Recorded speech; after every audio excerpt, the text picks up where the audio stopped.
할렐루야. 오늘 이 자리에 나오셔서 오프라인으로 예배드리시는 우리 사랑하는 성도님들, 그리고 온라인으로 예배드리시는 모든 성도님들 주님의 이름으로 환영하고 축복합니다. 우리 이 시간 함께 마음을 담아 이렇게 인사하실까요? 하나님 안에 있으니 모든 것이 은혜입니다. 네, 오늘은 모세의 기도라는 제목으로 함께 은혜를 나누고자 합니다. 우리가 함께 읽은 이 시편 90편은 상당히 재미난 특징을 가지고 있는 시입니다. 눈치채신 분들은 알고 계시겠지만 이 시편 90편 위에 제4권이라고 기록되어 있습니다. 시편은 총 5개의 권수로 이루어져 있는데요. 그 중에 제4권의 가장 첫 번째 시가 바로 시편 90편입니다. 그리고 1절 위에 표제어에서 기록해 있듯이 이 시는 모세의 기도입니다. 여러분 모세 아시죠? 구약에서 가장 중요한 인물 중에 하나가 바로 이 모세입니다. 오경과 연관되어 있는 인물이고요. 오경이라 하면 창세기, 출애굽기, 레위기, 민수기, 신명기, 이것과 가장 연관성이 깊은 사람이 바로 이 모세이고요. 그리고 이스라엘 백성들을 출애굽시킨 선지자이자 이스라엘의 가장 중요한 리더가 바로 이 모세입니다. 시편은 총 150개의 시로 이루어져 있는데요. 구약 안에 시편이 있습니다. 그리고 이 시 중에서 모세의 시 총 150개 중에 모세의 시는 몇 개나 될까요? 바로 단 하나가 오늘 읽은 우리 시편 90편입니다. 다윗의 시 그리고 레위 자손의 시인 고라와 아삽의 시들은 많은데 이 구약에서 가장 중요한 모세와 관련된 시가 단 하나라니요. 우린 여기서부터 궁금증을 자아냅니다. 과연 이 시편은 우리에게 무엇을 의미하고 무엇을 말하고 싶어 할까요? 오늘의 시편의 유일한 모세의 기도라고 되어 있는 이 시에 대해서 우리가 함께 나눠보고자 합니다. 시편을 잘 읽어보신 분들은 아시겠지만 그 시마다 어떤 시들은 위에 표제어가 기록되어 있습니다. 표제어는 그 시가 가진 속성을 이야기해 주는데요. 예를 들면 다윗의 시, 그러면 누구와 관련된 시겠습니까? 네, 다윗과 관련된 시입니다. 아삽의 시, 아삽과 연관되어 있는 시겠지요. 그리고 무엇보다도 시편 안에는 이 다윗과 관련된 시가 많기에 그 표제어가 다윗과 연관되어 있는 시가 많은데요. 표제어 중에 재밌는 것들이 있습니다. 여러분은 성경책이 있으시면 한번 찾아보실까요? 시편 18편인데요. 참고로 그 핸드폰 어플리케이션에 있는 것으로는 이 표제어가 잘 안 기록되어 있는 어플리케이션도 많습니다. 이 18편 위에 보면 표제어가 기록되어 있는데 제가 여러분들 혹시 이렇게 못 찾으실까 봐 제가 PPT로도 준비했습니다. 제가 준비한 건 아니지만 한번 같이 보실까요? 여호와의 종 다윗의 시 인도자를 따라 부르는 노래. 여호와께서 다윗을 그 모든 원수들의 손에서와 사울의 손에서 건져주신 날에 다윗이 이 노래의 말로 여호와께 아뢰어 이르되. 여기까지가 다 표제어입니다. 표제어가 상당히 길죠. 이 표제어를 보니까 어떤 의미를 담고 있는가 우리는 그 의미를 찾아가는 데 중요한 도구가 됩니다. 그리고 시편 34편도 한번 찾아보실까요? 찾아보시는 김에 시편 34편으로 오시면 시편 34편 같은 경우에는 다윗이 아비멜렉 앞에서 미친 채 하다가 쫓겨나서 지은 시라고 기록되어 있습니다. 이 표제어만 봐도 다윗이 얼마나 어려운 상황 가운데 있는지, 얼마나 그 슬픔 가운데 있는지 그런 감정이 좀 느껴지는 것 같습니다. 자, 우리가 다시 읽은 우리의 오늘 함께 나눌 시편 90편으로 한번 와서 보실까요? 이 시편 90편에서는 어떤 표제어로 기록되어 있죠? 하나님의 사람 모세의 기도라고 표제어가 기록되어 있습니다. 이런 표제어들은 일반적으로 그 시들의 특징을 얘기해 주는 것뿐만 아니라 이 히브리 문학에서 보면 히브리어 성경에서 시편은 좀 독특한 성질을 갖고 있는데요. 우리가 좀 전에 읽었던 18편 같은 경우도 그 표제어가 상당히 길잖아요. 그럼 그 표제어가 히브리 성경에는 1절입니다. 우리 성경에 나와 있는 1절이 히브리 성경에서는 2절이 되는 거죠. 근데 이 시편 90편은 조금 독특한 성질을 갖고 있는 게 표제어가 하나님의 사람 모세의 기도라고 기록되어 있는데 그 뒤에 나온 1절이 끝까지 히브리 성경에서도 1절로 동일하게 기록되어 있습니다. 보통 히브리 성경과 우리 한글 성경에는 조금씩 차이가 좀 있는데 한 절씩 차이가 있는데 이 시편 90편은 동일하게 시작되고 있다라는 거죠. 그 1절의 시작을 이렇게 기록하고 있습니다. 테필라 르 모셰 하이시 엘로힘. 히브리어를 직역하면요, 테필라는 기도입니다. 르 모셰, 모세의 기도. 하이시, 그 사람이 무엇을 의미하냐? 엘로힘. 여러분 엘로힘은 들어보셨죠? 하나님의 그 사람 모세의 기도. 이걸로 이 히브리 성경을 시작하고 있습니다. 이 모세의 기도로 이 시를 시작하는 건데요, 모세를 명칭함에 있어서 하나님의 그 사람이라고 표현하고 있습니다. 학자들은 이 시를 분류함에 있어서요, 공동체적 탄원시라고 보고 있습니다. 그 이유는 이 시 안에서 우리라는 단어가 많이 언급되고 있기 때문에 공동체적 탄원시라고 보고 있는데요, 탄원시는 어떤 의미를 갖고 있는가? 제가 새벽에 시편을 할 때도 조금 이렇게 나누어서 알고 계신 분들도 계시겠지만, 탄원은 말 그대로 내 어려움들, 내 힘듦, 내 고통과 고난을 하나님께 탄원으로 올려드리는 겁니다. 내가 힘들어서, 내가 어려워서 탄식을 주님께 올려드리고 있는 것이죠. 그런데요, 이 히브리 문학의 이 시편에서 탄원시가 갖고 있는 중요한 요소들이 있습니다. 학자들마다 4가지로 분류하기도 하고 6가지로도 분류하기도 하는데요, 오늘 6가지를 분류한 학자들의 이야기를 따서 보면 탄원시는 대부분 이런 루틴을 갖고 있는데, 그 루틴이 뭐냐면, 첫 번째는 하나님을 부릅니다. 두 번째로는 하나님께 탄식하고 이제 불평을 하죠. 세 번째로는 신뢰의 고백을 올려드립니다. 그리고 네 번째로는 탄원하고, 다섯 번째로는 확신의 말을 하고, 여섯 번째는 찬양, 하나님께 찬양의 서약을 하고 올려드리는 겁니다. 탄원하기 위해서는 먼저 하나님을 부르죠. 그리고 나서 불평이 이어집니다. 하나님, 나 너무 힘들어요. 하나님, 원수들이 나를 쫓아와서 나 지금 죽을 것 같습니다. 내가 너무나도 고통 가운데 있습니다. 하나님, 나를 도와주시옵소서라고 이야기합니다. 그리고 나서 신뢰의 고백을 하는 것이 탄원시입니다. 왜냐하면 그렇게 부르짖는 대상이 하나님이기 때문에 신뢰를 올려드리는 것이죠. 신실하신 하나님이 나의 삶을 인도하시기 때문에 신뢰의 표현을 드리는 겁니다. 그런데 참 은혜가 되는 것은, 해결되었기 때문에 신뢰를 드릴까요? 아닙니다. 해결되지 않았다 할지라도 고백을 하나님께 신뢰로 드리는 겁니다. 시편의 탄원시를 볼 때마다 참 은혜가 되는 것이 바로 이 부분인데요, 분명 고통과 고난, 우리의 삶과도 닮아 보입니다. 그런데 시편 기자는 꼭 그 탄원시에서 하나님을 향한 신뢰의 고백, 하나님을 향한 탄원의 고백, 더불어 하나님을 향한 찬양의 고백을 담고 있다라는 사실입니다. 근데 탄원시를 보니까요, 우리의 기도와 많이 익숙해 보이지 않습니까? 우리가 하는 대부분의 기도는 무엇이죠? 이 탄원의 고백 아닙니까? 하나님, 나 너무 힘듭니다. 하나님, 나 이런 기도 제목이 있습니다. 난 이런 어려움이 있습니다. 그리고 하나님, 우리 구역 식구들의 이런 어려움의 기도 제목들이 있습니다. 대부분 탄원이죠. 근데 시편을 보니까 탄원의 고백도 있고, 감사의 고백도 있고, 찬양의 고백도 있습니다.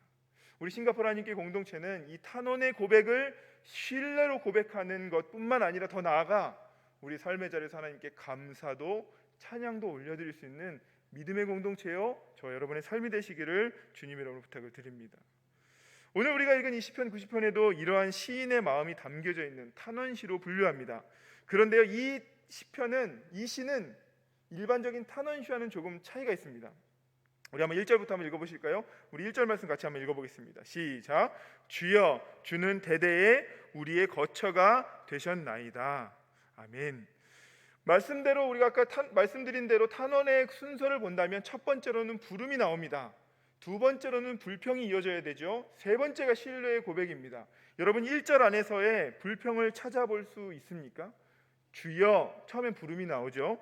그런데 그 뒤에 보니까 대대에 우리의 거처가 되십니다라는 고백이 불평일까요? 신뢰의 고백일까요? 저는 신뢰의 고백처럼 보입니다.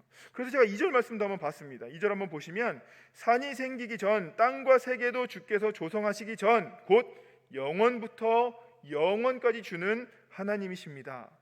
여러분 2절을 봐서도 불평이 언급되고 있습니까? 아닙니다. 이곳에서도 동일하게 불평은 나오지 않습니다. 1절에 주님 부르고 나서 이어 시인은 주님은 우리의 거처가 되십니다라고 먼저 신뢰를 보이고 있습니다. 더 나아가 이 1절의 독특한 점은 이 거처라는 단어인데요, 여러분 보통 탄원시에서는 우리 시편을 읽어보신 분들은 아시겠지만 하나님은 거처라는 표현보다는 보통 어떤 표현이 많이 쓰입니까? 하나님은 우리의 피난처 되십니다. 주님은 나의 피할 바위 되십니다. 약간 피난처의 느낌을 더 많이 쓰는데 오늘 이 시는 독특하게도 하나님은 우리의 거처가 되신다라는 것을 기록하고 있습니다. 이 거처라는 단어는 히브리어로 마온이라는 단어인데요, 내가 늘 살아가는 곳, 내가 존재하는 곳, 내가 거하는 곳, 즉 가정과 같은 곳이 내가 거하는 장소이고 하나님이 그곳에 계신다라고 이야기하고 있는 겁니다. 즉 시인의 위치가 어디에 있든지 간에 내가 있는 그곳에서 하나님께 계신다는 것이고, 그 하나님은 영원부터 영원까지 하나님이심을 신뢰의 표현으로 먼저 드리고 있는 것입니다. 이것이 이 시가 가지고 있는 독특한 점 중에 하나죠. 이제 이 시인이 어떤 어려움을 가지고 탄식하는지 3절부터 나와 있는데요, 여기서부터의 시인은 이제 인생의 유한함에 대해서 이야기하고 있습니다. 3절 말씀 보시면 주께서 사람을 티끌로 돌아가게 하시고 말씀하시기를 너희 인생은 돌아가라 하셨다라고 고백하고 있습니다. 사람의 인생을 티끌로 돌아가게 하시는 분, 그리고 어떻게 보면 이것은 하나님의 영원성과 인간의 유한함이 대조되는 모습을 이 시를 통해서 이야기하고 있는 것이죠. 하나님은 영원하십니다. 그러나 인생은 어찌 보면 풀과도 같지요. 그래서 이사야 선지자는 풀은 마르고 꽃은 시드나 하나님의 말씀은 영원히 선다라고 고백했는지도 모릅니다. 하나님은 영원하십니다. 삶을 살아가다 보면 이 삶이 언제 지나갔는지, 그리고 어느새 그렇게 빨리 갔는지 우리는 모를 때가 있습니다. 그래서 우리는 새 중에서도 가장 빠른 새를 눈 깜짝할 새라고 이야기하지 않습니까? 저도 우리 교회 온 지 벌써 1년이 다 되어 갑니다. 제가 오자마자 코로나가 딱 시작돼 갔고요, 코로나 얘기 몇 번 들었더니 벌써 1년이 지나갔습니다. 저는 아직 사역을 제대로 시작하지도 않은 것 같은데 어쨌든 1년이 이렇게 지나가 버렸습니다. 정말 시간이 너무나도 빨리 갑니다. 그래서 저는 이 시인의 고백, 4절의 고백이 참 와닿습니다. 주의 목전에는 1000년이 지나간 어제 같으며 밤의 한순간 같을 뿐입니다. 이 말씀은 우리가 베드로후서 3장 8절의 말씀에도 상기를 시키죠. 사랑하는 자들아, 주께는 하루가 1000년 같고 1000년이 하루 같다는 이 한 가지를 잊지 말아라. 저는 목사이기 때문에 성도들의 삶의 마지막 자리를 보면 우리의 시간이 얼마나 빨리 갔는지, 그리고 그 삶이 때로는 얼마나 허무하게 흘러가는지를 돌아볼 때가 있습니다. 그러나 신앙생활하는 우리는 하나님을 의지하면서 살아가는 삶이기 때문에 일반적으로 느끼는 인생의 유한함이지만 헛되다고는 할 수 없을 것입니다. 하나님과 함께하는 우리는 일반적인 유한함으로 끝나는 것이 아니라 하나님이 주시는 영원하신 그 무한함 속에 하나님과 동행하며 걸어가는 줄로 믿습니다. 그렇게 걸어가는 우리의 인생을 요한계시록에 보니까 하나님의 백성들, 주님의 자녀들은 그 마지막에 우리 주님께서 잘했다 칭찬해 주실 것이고요, 그리고 우리의 그동안에 슬펐던 고생했던 그 눈물을 다 닦아주시면서 우리를 안아주시고 보듬어주시는 그 하나님의 은혜로 우리를 초청하신다고 말씀해주고 계십니다. 시인의 이러한 3절부터 6절까지 하는 고백은 인간의 세월의 빠름 속에 느끼는 일반적인 인간의 유한함에 대해서 이야기해 줍니다. 그러나 이 인생의 유한함은 단순히 우리만 느끼는 것이 아니라 인간이라면 모두 다 느끼는 유한함일 것입니다. 누구도 피할 수 없는 인간의 유한함들일 것이죠. 그런데 7절부터는 시인은 조금 다른 유한함을 고백하고 있습니다. 7절에서 이제 이 시로 볼 때의 두 번째 탄식이 언급되고 있는데요, 분위기가 달라집니다. 7절에 보니까 우리는 주의 노에 소멸되며 주의 분내심에 놀랍니다 라고 고백합니다. 결국 그들에게 주님의 노하심이 있었다라는 것이고, 그 노에 우리는 소멸될 수밖에 없는 존재임을 시인은 고백하고 있는 겁니다. 그렇다면 무엇 때문에 그렇게 주님이 노하심이 우리 가운데 있고 주님의 분내심 때문에 우리가 소멸할 수밖에 없는 존재라고 고백하는 걸까요? 8절 말씀에 보니까 이렇게 언급합니다. 주께서 우리의 죄악을 우리 주의 앞에 놓으시며 우리의 은밀한 죄를 주의 얼굴빛 가운데 두셨습니다. 결국 우리가 느끼는 일반적 인생의 유한함을 뛰어넘는 특수적 유한함이 있는데 그것은 바로 우리의 죄 때문이다, 성경은 고백하고 있습니다.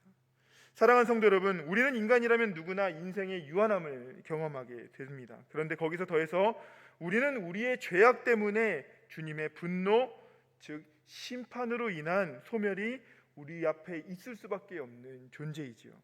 그렇게 성경은 죄의 삭은 사망이다라고 이야기합니다. 인간의 죄 때문에 우리는 유한함을 가질 수밖에 없는데 그것은 일반적인 유한함뿐만 아니라 죄로 인한 특수적인 유한함까지 더해서 소멸할 수밖에 없는 존재라는 거죠. 저는 이 시편 90편을 연구하면서 학자들은 왜 이 시를 사권, 그것도 제4권의 가장 맨 앞에 배열했을까에 대한 궁금증이 있었습니다. 여러분, 모세라면 정말 중요한 인물이잖아요. 그래서 시편 1편에 가장 먼저 두고 모세는 정말 대단한 사람 이렇게 해서 1편에 두어도 됐을 뻔한데 왜 제4권의 맨 앞에 기록했을까에 대한 궁금증이 있었습니다. 연구해보니 학자들은 일반적으로 이 제3권을 다윗 왕조의 멸망으로 봅니다. 그리고 나서 이 제4권을 언급했는데요, 다윗 왕조 멸망 다음에 이스라엘 백성들이 처한 상황이 무엇이죠? 이 남유다가 모두 멸망하고 나서 이스라엘 백성들은 어떻게 됩니까? 바벨론으로 포로 생활로 끌려가게 됩니다. 포로 생활, 정말 쉽지 않은 삶입니다. 절망입니다. 가장 간절할 때입니다. 저도 가장 간절할 때가 언제인가 한번 되짚어봤습니다. 지금도 생생하게 기억하는 것 중에 하나가 바로 저는 군대에 입대할 때인데요, 저는 그 1군 지역이라고 하는 그 강원도 전방을 담당하는 1군 지역이라고 하는 백이보충대에 그 춘천에 있는 백이보충대에 입소를 했습니다. 아직도 기억하는데 1월 2일 가장 추운 그 화요일 날에 입소를 했는데요, 여러분 남성분들은 아시겠지만 입소대대에 입대하고 나서 거기서 바로 훈련을 받는 게 아니라 3박 4일 동안 거기서 이제 신체 검사도 받고 이제 내가 어디로 가게 될지가 이제 결정이 나면 이제 전방으로 가서 이제 그 훈련을 받게 되는 거죠. 근데 이제 백이보충대에 그 화요일, 수요일, 목요일, 금요일까지 있었는데 수요일 날 이제 수요 예배가 있잖아요. 얼마나 갈급한 영혼입니까? 정말 바벨론 포로처럼 끌려온 것처럼 저도 이제 끌려가 갖고 군대라는 곳이 어떤 곳인지도 모르는데 너무나도 두려운 마음으로 하나님의 은혜를 사모하는 마음으로 예배를 드리기 시작했습니다.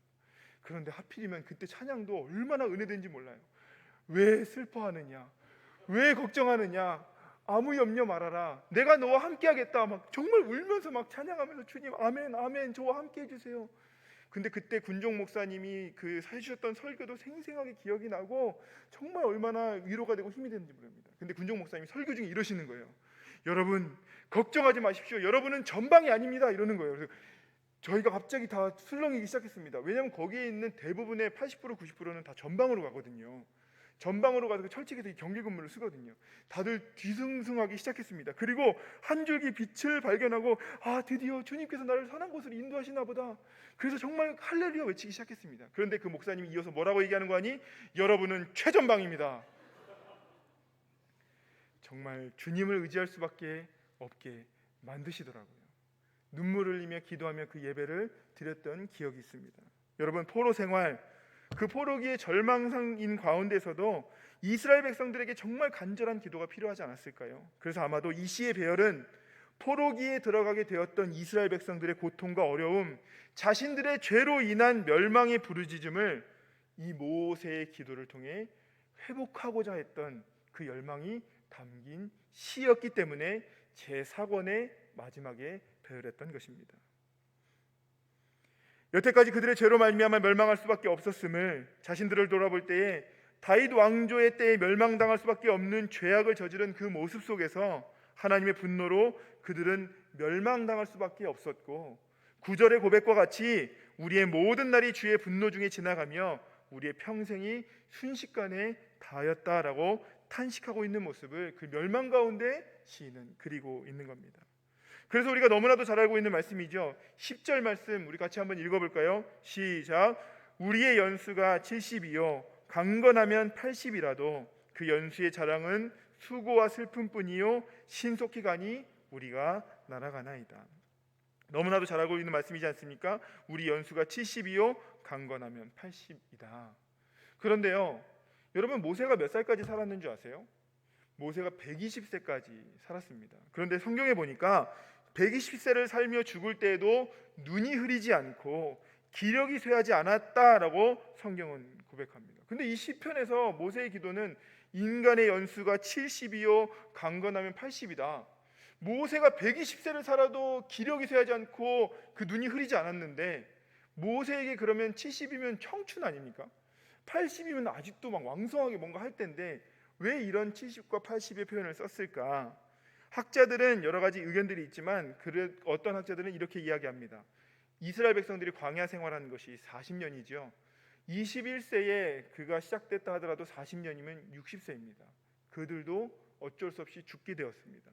30세에 광야 생활했던 자들도 결국에는 40년 이내에 죽게 되었으니까요. 그 당시엔 20세 이하는 다 죽었으니까 아무리 자기가 살려고 해도 40년 안에 죽는 인생이 아마도 그렇게 빠르게 지나가며 60과 70, 70과 80 이런 표현이 있지 않았을까라고 학자들은 바라보기도 합니다.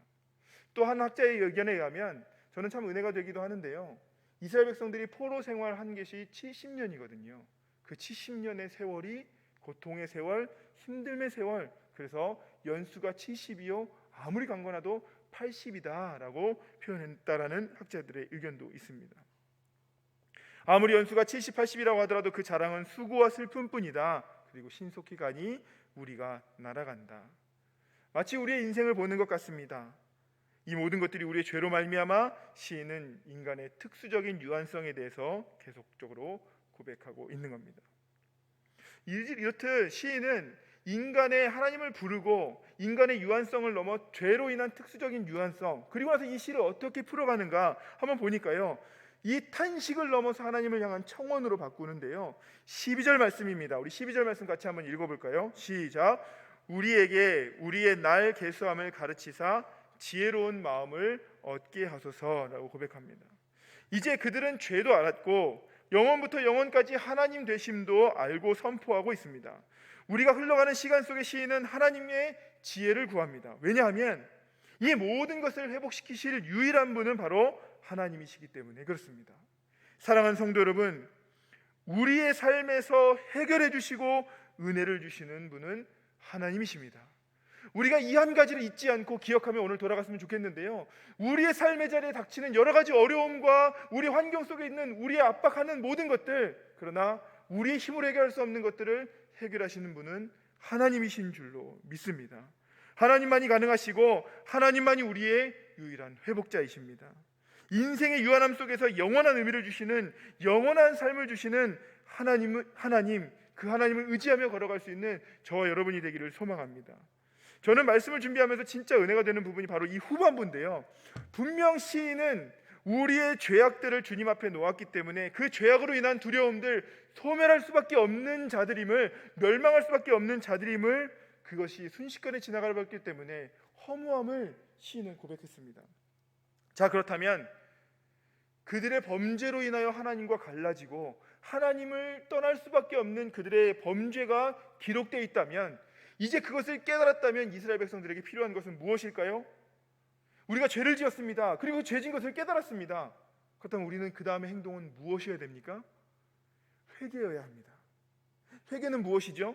하나님께로 돌아오는 겁니다. 내 잘못을 고치고 하나님께로 돌아와야 하는 건데요, 그렇기에 보통 이 시편의 기자들의 고백은 내 잘못을 깨닫고 내가 어려움이 있다면 하나님께 회개하고 하나님께 돌아오는 모습과 신뢰의 고백을 같이 비춰집니다. 그런데 오늘 이 시편 90편에는 회개의 모티브가 없습니다.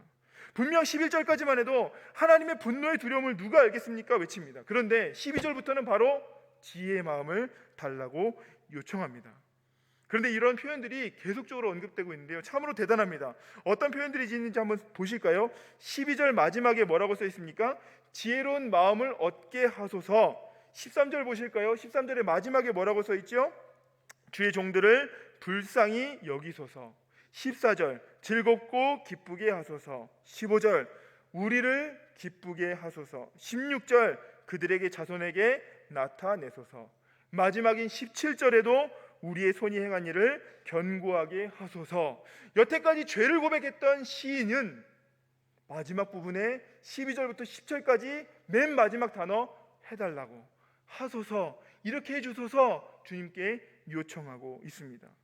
실제로 히브리어 원문에도요, 이들이 신기하게도 12절부터는 전부 명령형 동사를 쓰고 있습니다. 90편 1절부터 17절까지요 명령형 동사가 나오는 걸 전부 찾아봤더니 3절에 너희는 돌아오다라는 슈브라는 동사, 즉 하나님께서 인생들은 돌아가라 라고 이야기했던 하나님의 동사 빼고는 명령형 동사는 다 시인이 하나님께 요청하는 겁니다.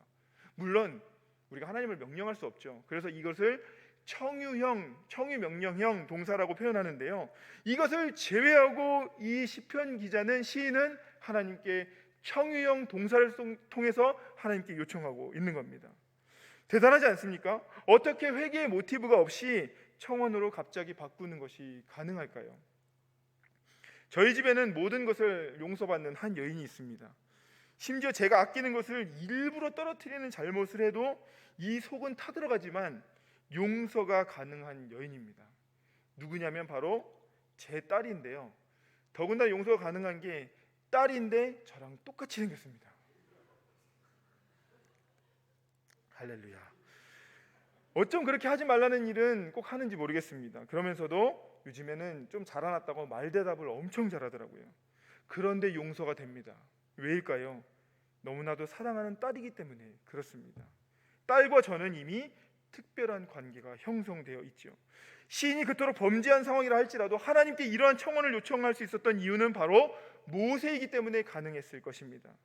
우리는 그런 모습을 출애굽기 32장 32절에 찾을 수 있는데요. 말씀에 보면 그러나 이제 그들의 죄를 사하시옵소서 그렇지 아니하시오면 원하건대 주께서 기록하신 책에서 내 이름을 지워버려 주옵소서. 어떻게 이런 청원이 가능할까요? 주님, 그들을 죄를 사해 주시옵소서. 사하지 않으면 차라리 내 이름을 지워주세요. 어떻게 이런 게 가능할까요? 모세이기 때문에 가능하지 않았겠습니까? 하나님과 함께 하나님과 동역했던 그 선지자 모세였기 때문에 하나님께서는 그 모세의 기도를 통해 그들의 사함을 주셨다는 겁니다. 그 모세의 기도를 통해 회복이 포로기의 상황 가운데서도 불리도록, 그래서 그들 가운데 진정한 회복을 소망하는 노래로 불렸을 것입니다. 이런 모티브는요 오경 안에서 또 발견되는데요. 민수기 11장에 보면 다베라라는 사건이 나옵니다. 하나님이 들으시기에 이스라엘 백성들이 악한 말로 원망해서 하나님께서 진노하기 위해서 그들에게 불을 내리십니다. 그리고 그들은 하나님의 진노로 말미암아 어려움을 당하게 되죠. 그때 모세가 뭐 했는지 민수기 11장 2절 말씀 한번 같이 보실까요? 백성이 모세에게 부르짖음으로 모세가 여호와께 기도하니 불이 꺼졌더라. 여기에도 나온 기도, 모세가 여호와께 기도했더니 그 진노가 멈췄다. 여기에도 나오는 기도가 우리가 아까 말했던 테필라 르모시 하이시 엘로힘, 즉 동일한 테필라라는 단어를 통해 그들의 모세의 기도를 통해 하나님이 진노를 그치시고 회복하게 하는 것이, 이런 동일한 모티브가 기록되어 있습니다. 하나님은 모세의 기도를 들으시고 그 기도를 응답하셔서 불을 그치십니다.